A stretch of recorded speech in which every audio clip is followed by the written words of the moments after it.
Hey, welcome to our Facebook Live. This is Jeff Shelton, CEO of Wholesale Warranties. Thanks for joining us today. Want to have a little bit of a chat for all you do-it-yourselfers out there. We've been getting a lot of questions from people that like to fix their own things on their RV, do their own maintenance, and address some of the people that feel that they're the handyman and might not want to get a full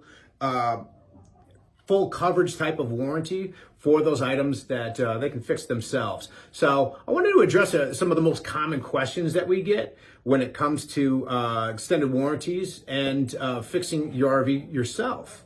So one thing that we noticed is that there's more and more of you that are having a higher demand for the more catastrophic type of coverage, things that will just cover your engine and powertrain and things of that nature. So I want to address some of the questions and some of the different options regarding this.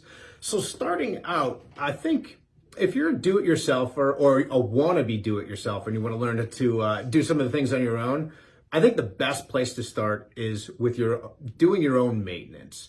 A common question that we get is, can I get a warranty and do my own maintenance? And I think that's a very important thing to check on your contract, because not all policies are going to let you do your own maintenance. And at the time of this recording and with all the policies that we offer, yes, you can do your own maintenance, not a problem. We just ask that you keep a log of all the maintenance, such as oil changes, filters, things of that nature. And then, whether you get a warranty or not, it's always a good idea to keep a maintenance log to make sure that you're doing on a regular basis.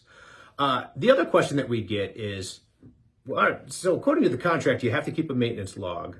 What happens when I make a claim? Are they going to ask for it every single time? The answer is no. They're not going to ask for it every time. The only time that the maintenance record really comes up is if the failure might be deemed to be due to the lack of maintenance. So here's what I'm saying, is the warranty company is not going to say, hey, your refrigerator that broke? We're not going to cover it because you don't have your maintenance records for your engine. That doesn't make sense. It's only if you didn't change your oil and you've had 80,000 miles on it, and we know that your engine failed because you've never changed your oil and there's no oil in it, then that might be an issue. But luckily for the RVing community, we don't run into that. I think I've seen it one time and it wasn't our customer, so knock on wood. But I want to make sure that we keep that streak continuing. So make sure you do all your own maintenance. And I think a lot of people feel more comfortable when they do it themselves. So the other big question that we get is, all right, so I'm going to get a warranty. What happens if I want to make a repair myself? Can I make the repairs myself and get it covered under the warranty? Long and short is, we're not going to pay you to do your own repairs. Probably not a good idea anyways.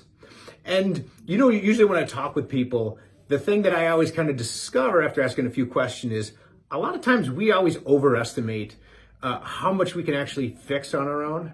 Because if you're anything like me, I like to do a little bit of modifications on the cabinetry, do some cosmetic stuff, make it prettier. I've done some upholstery work. I've attempted to do a little bit of wallpapering, didn't work out very well. But, we do a lot of these things that typically wouldn't be covered under the extended warranty. Now, the extended warranty is there for all the mechanical, expensive items that fail and break on a somewhat continual basis that we can't plan for. So if you have an engine issue, slide out, air conditioning, leveling system, all those mechanical working components, those items, you're gonna probably want to take that to a professional mechanic and get them to repair it. Another thing to consider too is if you want to take a look at a warranty policy and you still feel that you can do some of the minor repairs, like for instance, I had a microwave that went out and it was just easier for me to unscrew it, order one, and just install the microwave myself. There's only about $300 or $400 repair. What you can do is maybe look at a higher deductible. We have $500 and even $1,000 deductibles available. That will save you money on the warranty. And at the same time, for the small items that you can fix yourself, you can go ahead and fix those on your own. So another thing to look at is if you really feel that you can do a lot of the coach work, which is if you're that mechanical and you have the right tools to fix it, you could possibly look at getting a catastrophic coverage. something that'll cover your engine and powertrain, or engine and powertrain and most coach items like braking systems, electrical systems, steering and things of that nature. All the mechanics around the engine, powertrain, chassis, everything that makes the RV go. So if you'd like to get on the phone and chat with somebody or speak to somebody about the different policies available, go ahead and reach us at our website. You can go to wholesalewarranties.com, or you can give us a call at 800-939-2806.